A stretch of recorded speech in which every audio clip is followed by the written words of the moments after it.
or catalysts that you've experienced thus far? Oh my goodness. You always ask the best questions.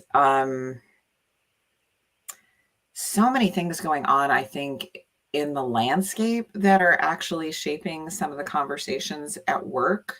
Um, I think this idea of women and mental load that they carry, if you've been aware of that conversation, that in their personal relationships that women are constantly, right, they have a running to-do list.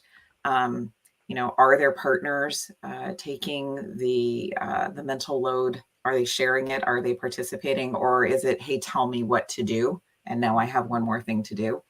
And then another thing that a cultural phenomenon that really shaped, I think, some dialogue is the Barbie movie, right? Because that wonderful speech that America Ferrara gives about women, and make sure you stand out, but not too much, and all the dichotomies and contradictions that we've internalized. So I'm seeing dialogue around that in client organizations, and talking about that. And I saw a nice intersection with your book, but we can talk about that later. Absolutely, absolutely. So tell us about you. So I know you worked at several different large scale companies, had some really good experiences, and then had some not so great experiences that kind of really helped you shape kind of what that ideal career path would be for you. So, way before there was a great resignation, like you had decided this was not working for me and made that leap and have been in your business for quite some time. So take us back to, and we'll pretend that it's like 2020 or 2021 when everybody was doing it. What were some of those decision points, if you will, where you started to feel like, perhaps there's a different path for me, or perhaps I can carve a different path and still be effective as a leader, as a woman who is balancing work and life and everything else in between? Yeah, I would say my epiphany actually happened in 2004. My youngest was born or my oldest, excuse me, was born in 2003, and I had always felt really competent in the workplace. A little less so as a new mom, but I had sort of bought into this idea that you should be able to balance it, right? Like there is a way to do this, and this is before Lean In and some of the other things that came out. And I just realized that there was it. I just one day I just woke up and realized, like, I can't, like, I literally can't. I was breaking down physically. I was definitely, like, emotionally, mentally, like, not at my best. And it I just realized, like, I will be on a better path if I can chart it and figure out where these pieces fall. But having a job that required 90 hours of work a week, and that's not an exaggeration, was incompatible with having a marriage, let alone a child. So all those shifting things. So yeah, that's when I started down the path. So when everything happened with the pandemic and the Great Resignation, I kind of felt like people were cluing into what I had stumbled into, out of just necessity all those years ago, that, like, yeah, it is, you can have it all, but you have to be willing to decide which parts of your life you want to give more attention to, and which things are less important now. Yeah, yeah. And funny enough, I mean, maybe not funny enough. This is a challenge that, women have had for a very, very long time. And it's Yeah. almost like it wasn't until the last couple of years where we collectively felt like we had permission to say this is too much, Yeah. or this is not working, and to be bold and courageous enough to almost divert from the traditional path of you get your 6 weeks, you get it together, you're back in the office like nothing ever happened. And more, the last few years, especially as it relates to mental health and postpartum and Yeah. just the drain, like you said, like the mental load and everything else that has been put on women, more and more that's been brought to the spotlight, which I think in some cases it's sad, right, that it's taken so long. But I also see that there are some organizations who are responding to that, who really, it's almost like until the husband, well, I shouldn't say that, but we'll say that they're recognizing that it was a heavy load and a heavy expectation to expect. And so a lot of companies, as I've seen it, they've, extended parental leave, or they've made flexibility, or they've made the work week, if you will, more flexible towards working mothers. But there's still an unbalance or imbalance with regards to the load that women carry both inside the workplace and outside of the workplace. So you mentioned that you're starting to see, even at your clients, that they're talking about that. So what solutions are clients looking to implement to help address that? Well, you named some of them, looking at more, if you will, family friendly things. And I feel like those are almost the low hanging fruits piece of this, right? Like maybe 6 weeks after pushing an entire human body out of your, or if you've been through an adoption, I mean, there's still so much there. And I think that's a low hanging fruit. Yes, we should actually look to other countries and say, what are they doing? Countries in Europe where you get a year, or more. And then we're still looking at it too narrowly when we talk about the low hanging fruit, because women have certain years in which, if they want to have kids, right, they're going to have them. And some people prefer to have their kids closer together. Some spread them out, some by choice, some not by choice, right? You get pregnant when you get pregnant, or you adopt when you adopt, or you get a foster child, or, you have a family member in need. And so this idea that, well, if we solve this one thing where we give them more than 6 weeks, or, we give them a few extra months, or beyond the 12 weeks with FEMLA, et cetera, it's like that may not be enough when you may have another child entering your family. It's very, so if we really want to retain women, in a meaningful way, we can't just be like, oh, well, you can step out for this amount of time and then come back in. It's like, we actually need more flexibility. We need, more creative solutions than just, oh, we'll give you some extra leave for this extra child that's come into your life. So, so that's the low hanging fruit. And I almost feel like it's just really obvious, but, how is mental load showing up in terms of, can a woman really be at her best if she's, carrying all the mental load into the workplace, right? If she's on a project team, is she carrying more of the mental load than other people on the team?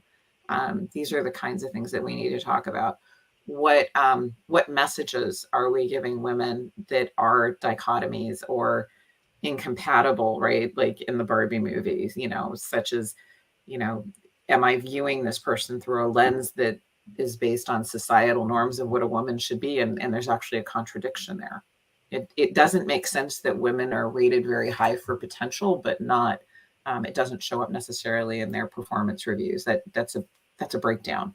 It doesn't make sense that women still earn less than men, especially when you factor out, like, okay, maybe women, did take a step off purposefully, or not, for family things. Factor that out. Why is a woman, paid less than a man, even without that obligation? Right. Why are men able to go back after having a child and not miss a beat? Like, right. These are the questions we need to ask. Yeah. It isn't just something out of our body. You know what I'm saying? Right. And the crazy thing is, the question is being asked. Or how can I put this? The question is being asked, the conversations are being had, but for some reason, no solutions are being brought to it. And especially in a situation like this, right? Everyone's expectations are different. So when you look at, the 5 generations in the workforce, and this argument around hybrid work versus work from home versus everything, like, there's a million different polls to help support any one group's preference or desire. And so as an organizational leader, or, someone making those decisions on, well, how do we create, like, maybe not the most perfect policy or rule or whatever strategy, but one that suits the most amount of people. And we know this, like, not everyone's going to be satisfied. Not everyone's going to be happy. There's not one solution that helps support. But I do agree with you that some of the low-hanging fruit has been low-hanging fruit. Like, it's on the ground at this point. It's not even it's running. It's been there. We've known that 6 weeks was not enough, or that even 12.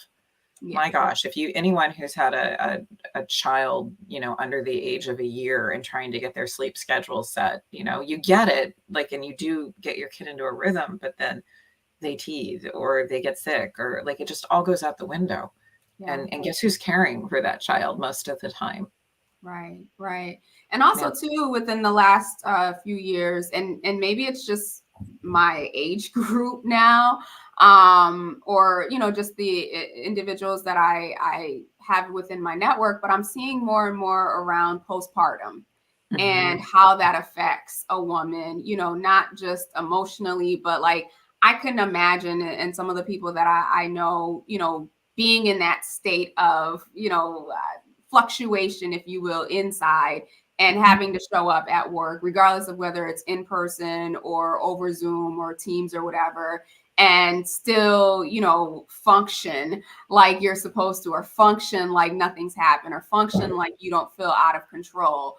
And so I'm curious, have you seen any organizations outside of, upping the resources through like Better Up and some of these other programs, well-being programs that they brought in, that they are creating spaces where women feel vulnerable and safe enough to kind of share, this is where I'm at, and if I'm not showing up at 110%, it's not because I'm incompetent, it's because I have a lot else going on that I'm just trying to work through. I don't know that I've seen any organization deal with that in a way that allows for what someone is. I mean, there's the balance, right? In the end, workplaces are not they're not designed to be social workers, right? But at the same time, there's work that needs to get done, and if it's not getting done, someone has to do it. I think some of it is, we need to go back to some basics in OD and look at what work needs to be done and what do we put, against it. Most workplaces are extremely short staffed and someone has to make up that work. So I think that plays into it. Most women, and if someone asked me, if I had a friend or a colleague asked me, hey, I'm dealing with this, what should I do? My advice would not be like, oh, go be vulnerable and speak to this person that I'm serious. I would not say that. I'd be like, you need a doctor to put you out. I mean, that would be, get a note. It's not hard. And take care of yourself, right? Use that time. But no, I can't think of one workplace where I think it's like safe on some level. Even if you have a supportive manager, it has to be all the way across the board. Um, so, you know, it is really difficult, like you said, to craft the right policy for everyone. But I do think we need to spend, if we want to do the deeper work, it's looking at how our workplace is structured, how is work set up, and maybe we need to look at changing how things get done and how much is assigned to a person. One of the reasons I got off the corporate treadmill was literally nothing ever got done, and you talk about carrying a mental load with that as you're driving home and or driving to or in the shower the next day or trying to sleep, like you're just constantly thinking about what didn't get done. Yeah. That understaffing shows up a lot faster in places like ERs and um, hospitals and places like that where there's high proportion of women in nursing positions. And but in typical corporate jobs, we don't think about the accountant or the HR person or the IT person, right, that is pulling their hair out, running around Mach 5 with their hair on fire. They don't there's not that grace, if you will, to be able to do what you're describing. Not yet. Yeah, yeah. And so a couple of thoughts that I kind of want to dissect here. So going back to, I have not seen the Barbie movie. Shame on me. Yes. Oh, that's okay. I have I not don't want to seen build it up too much. You might be disappointed. I've heard mixed reviews. Yeah. But America Ferrera's, her statements, if you will, That's seem the one. that Yeah. people speak out about. And I actually had a client reach out to me recently to really talk about this superwoman syndrome, right? There's a Mhm. syndrome for all of us, apparently. And so I had never heard the term superwoman syndrome. It was more so like, oh, it's almost like imposter syndrome, like until somebody put a name to it, like you didn't know that it was a thing or that other people dealt with it. But with superwoman syndrome, it was more so around, or the focus is really around women's well, it's society's sense of obligation, or the obligation that they put on women, but also the obligation that women put on themselves to have to be all of the things to everyone, right? So the nurturer, the caretaker at home and at work, the person who, even though they're a VP, they're taking notes during the meeting, and the person who, like, everyone turns to for the answers, or, for direction and whatnot. And so I'm hearing more and more that the message is we don't want to be Superwoman, because that's what is expected of us. But the question still remains: how do we stop? And I have some thoughts about this, but I'm curious about your thoughts. How do you stop playing that role once you recognize that, yes, perhaps you've been put in a position where all of the chips fall on you, so to speak? How do you begin to set those boundaries so that you are not seen as Superwoman and you don't feel obligated to play that role? So I love your question. Again, as always, you ask really insightful questions. I think the first thing is being aware of, what is my own thought process around this, right? What assumptions have I internalized about what my expectations are? And am I happy with that? Is that fair? Does it represent, right, what I should be doing in this role? Is it allowing me to do the role or perform in the way that I want to? And then where you see those disconnects, be very clear on what they are, and put together what you want to do. If you want to, for example, shed something, I think then you need to go have that conversation and be able to support it in business terms as to why it will benefit the organization if you are focused on these higher order priority things. Setting a boundary is not about telling other people what they can and cannot do. It's what you will not accept, right? But being able to communicate that in a way that, links the benefit, what's in it for the organization, what's in it for your boss, what's in it for the team.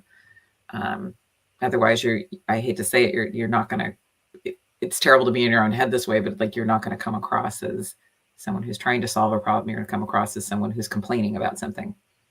Yeah, fair. And so along those lines of setting boundaries, because I know that's a work in progress for me, Yes. that incorporates so much of, being able to just say no, or not right now, or, negotiating time or negotiating resources. It's something that I feel like many of us are learning at, various stages within our careers, just because, again, it goes back to the younger experiences, right? Like, men and women, I don't think any one of us are actually taught how to set boundaries. But I do think that there are clear messages, even when we're younger, that, it's not polite or it's not nice Yeah. to say no, or, approach a certain way. And that messaging comes to young girls more so than it does our boys, the male counterparts. So as it relates to assertive communication, and one of the things that I love about Anne, for those of you who are watching or who are listening, she does not mix words. Like, I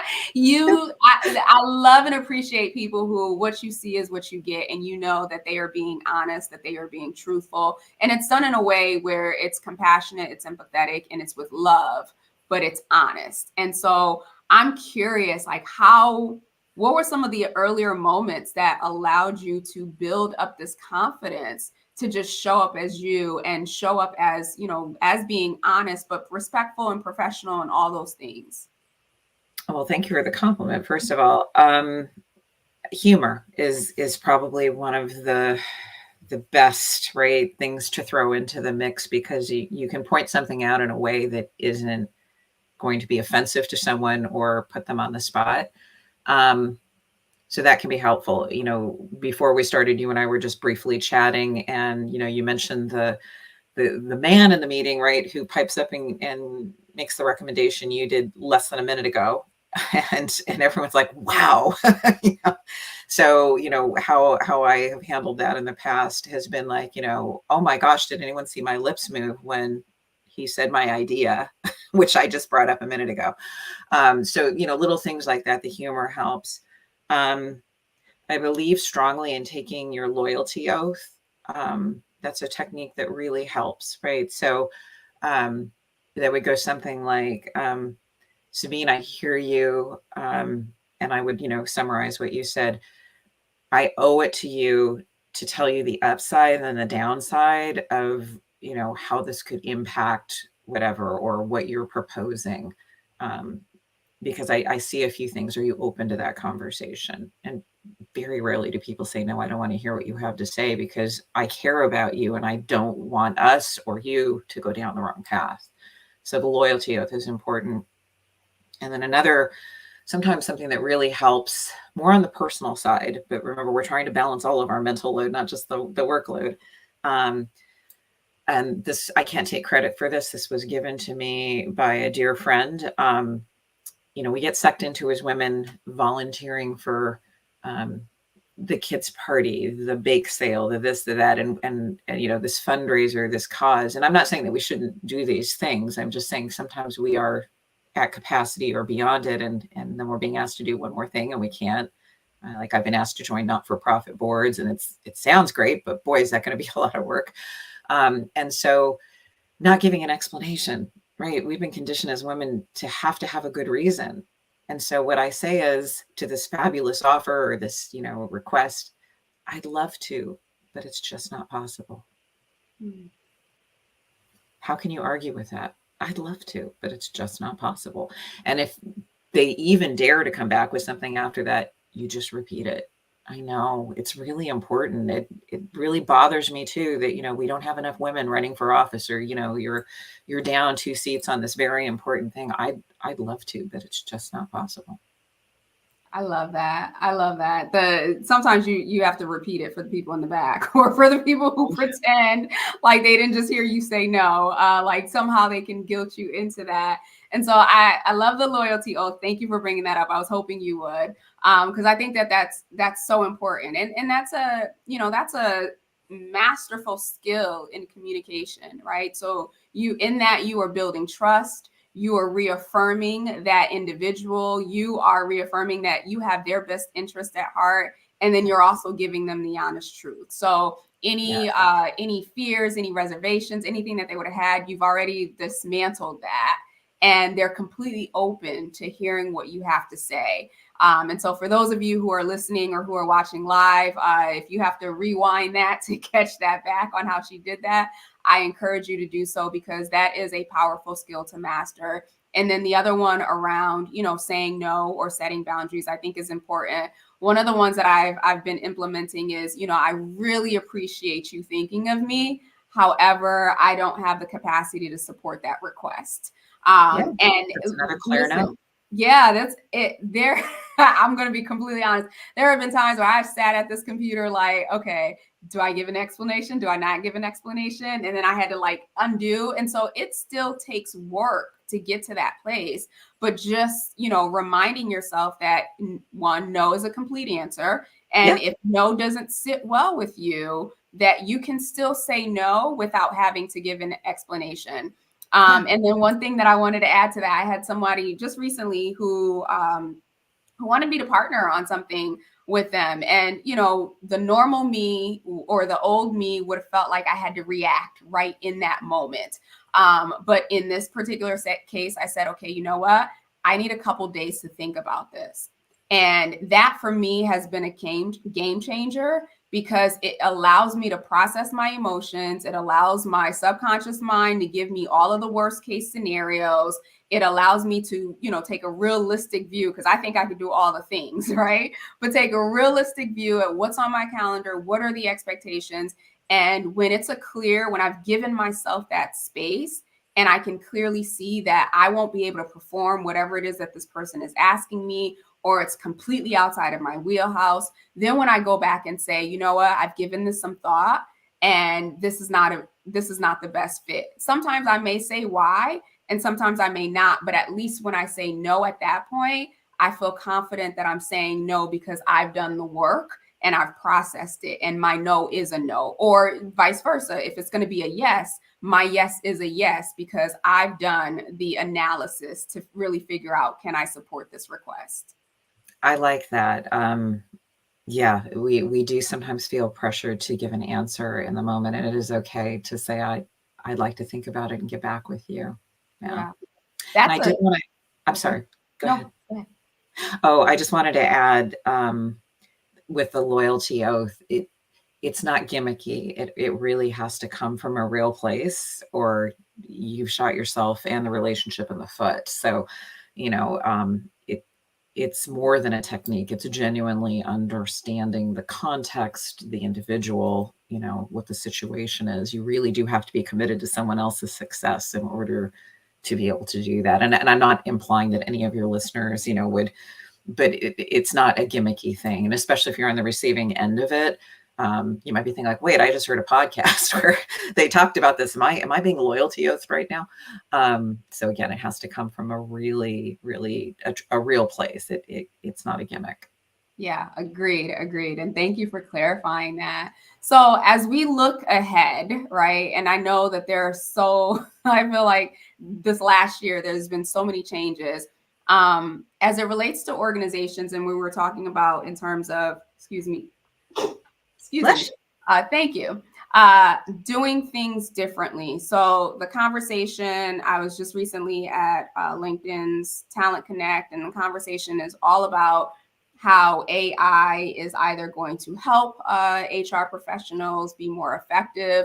Obviously, we know there are other parts of the business who are, generating benefits from applying it, but there still seems to be some hesitation, if you will, around how do you incorporate that within HR, and not just, for the tools and the systems like the ATS and whatnot, but it really shifts how the human side of HR has to show up when you integrate more technology. So I'm curious on your end, have you seen different expectations from your clients around how you support them and what tools you use, or how they're shifting or transforming their HR function or their people, so to speak, to adapt better to the technology?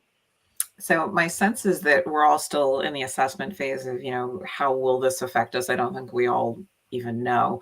I'm seeing some day-to-day things, right? A spreadsheet that you would have constructed from scratch, right? You might go in and say, create a spreadsheet that does X, Y, and Z with this, and it'll at least get you 90% of the way there. So I see little things like that, but I don't know that we have a good sense of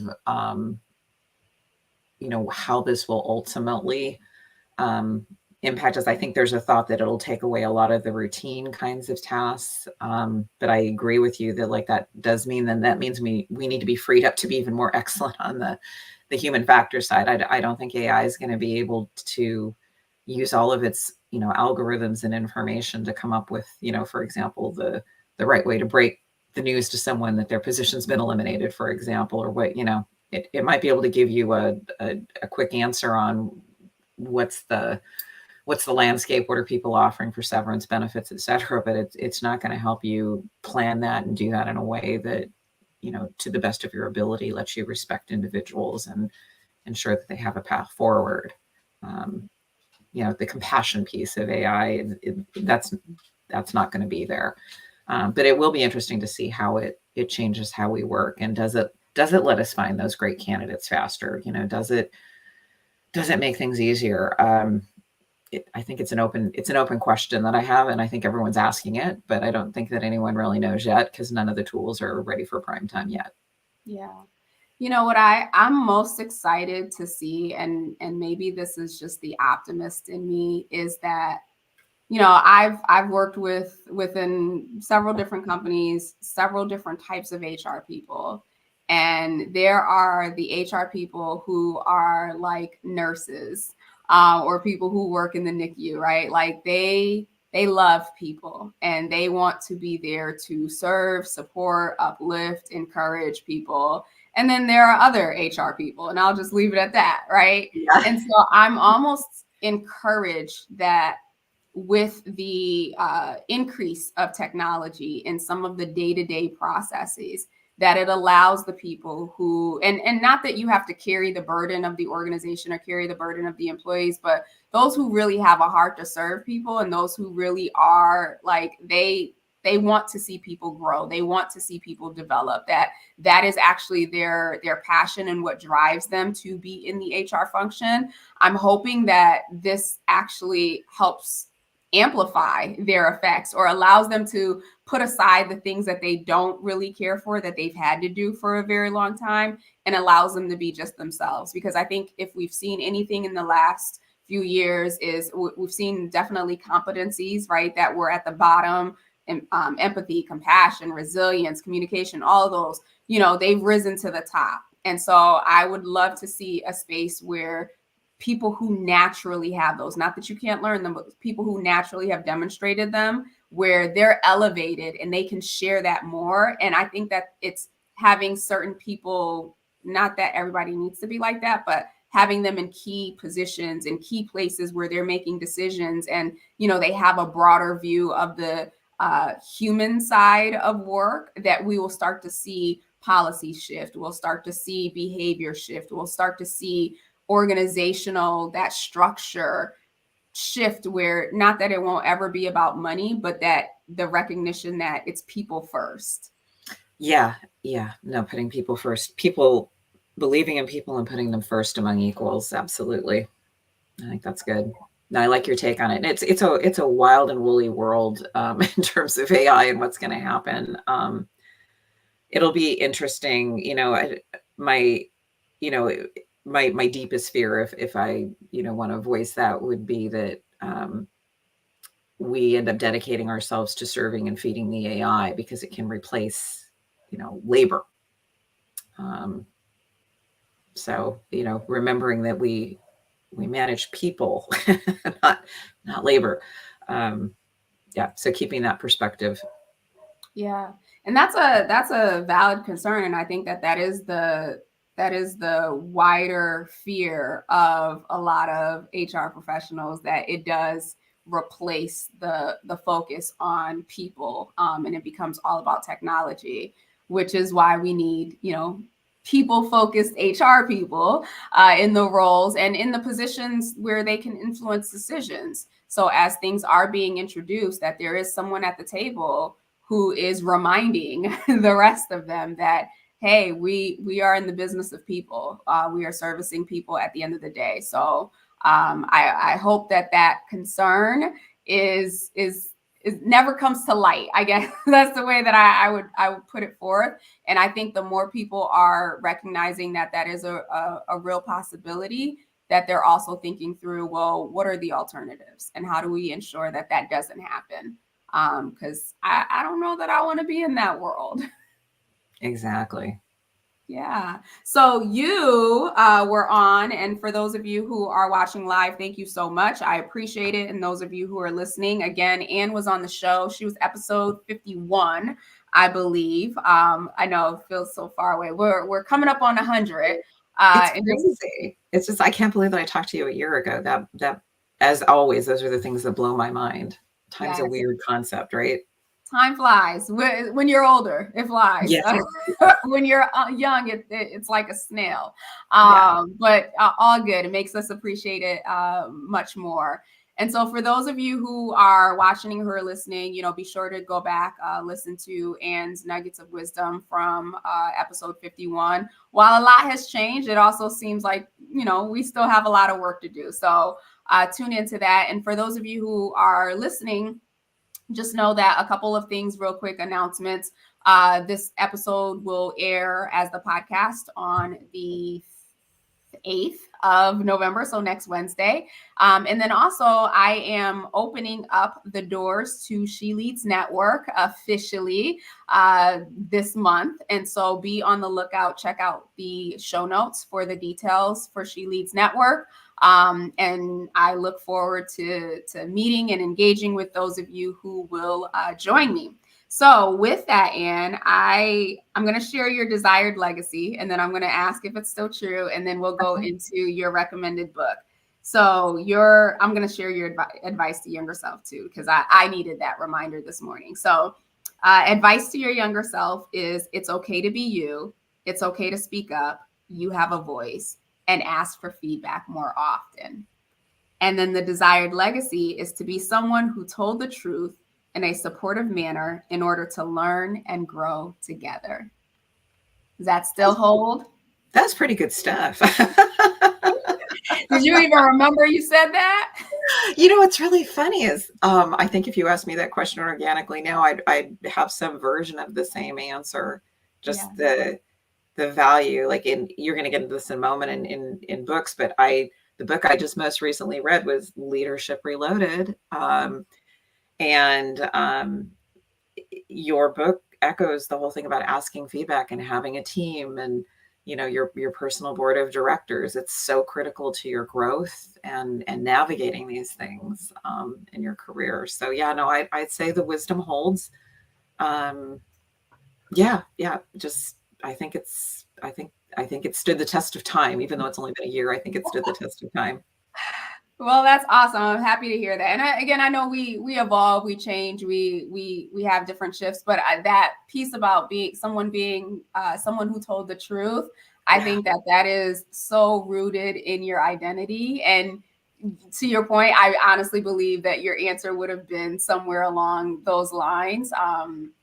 So thank you for that. And for those of you, I probably should have held this up before, but if you have not already purchased your copy of Leadership Reloaded, I invite you to do so. It is available on Amazon and it'll certainly be linked in the show notes. So are there other books? I mean, I know Leadership Reloaded is a great one, but are there any other books that you would recommend as far as being supportive to those who are in leadership, who are in HR, who are just trying to navigate life at this point?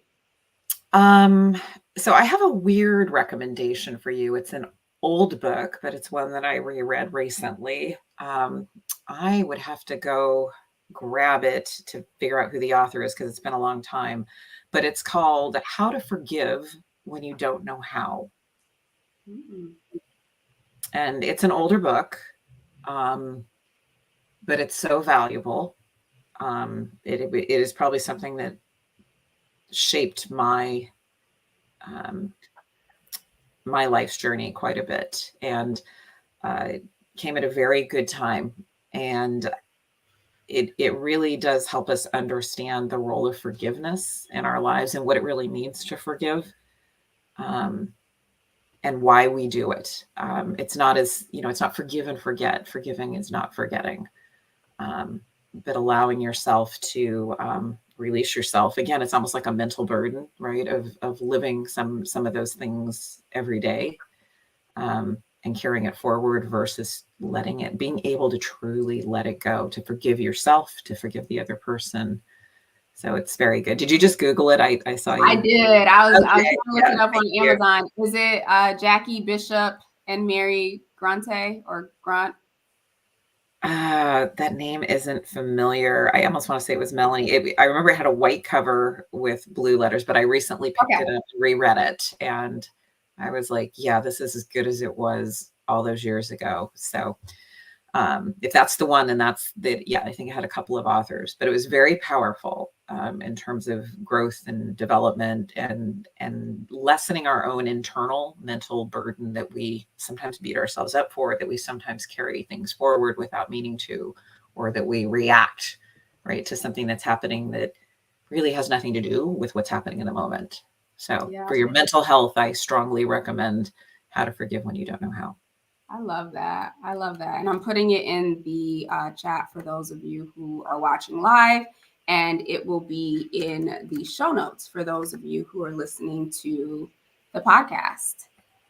So yes, it looks a little weird. It's a very long URL there, but it's there. Yeah, and it's a very short book, by the way. One of the most magical things about this book is like the spine is probably no bigger than like a quarter of an inch. Yeah, according to Amazon, it's only 64 pages. So that is less than an hour read. Yeah, best 64 pages you'll read. It's really good. It's for anyone that has ever felt even slightly wronged or in the right in a situation, and navigating that. Very important work in there. Love that. Thank you for sharing that. So, and for those who are watching live or who are listening to the podcast, if they want to connect with you, if they want to learn more about the work that you do and potentially partner with you, what's the best way for them to get in touch with you? Where do you hang out? where do I hang out? In my home, mostly at my office or at a client site. So my website, very long, innovativehrresources.com. Call me. If you look it up, my phone number's on there. I respond to emails. I'm pretty responsive all the way around. Yes, So you are. just reach out. I'm happy to chat and to talk with folks and connect. All right. And LinkedIn as well. And I will include your link to the website as well as LinkedIn. With that, thank you so much, Anne, for joining me on this conversation during the Leadership in Action series. For those of you who are tuned in, thank you so much for joining. We will be back next week with another amazing powerhouse. With that, have a wonderful rest of the week, and we will talk soon. Take care.